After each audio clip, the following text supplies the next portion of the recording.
John chapter 14 verse 6. Jesus said unto him, I am the way, the truth, and the life. No man cometh unto the Father but by me. If ye had known me, ye should have known my Father also. And from henceforth ye know him, and have seen him. Philip said unto him, Lord, shew us the Father, and it sufficeth us. Jesus said unto him, Have I been so long time with you, and ye hast not thou know me, Philip?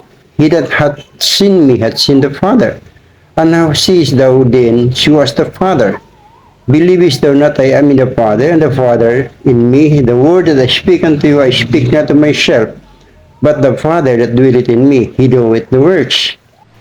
Believe me that I am in the Father, and the Father in me, or else believe me for every work's sake.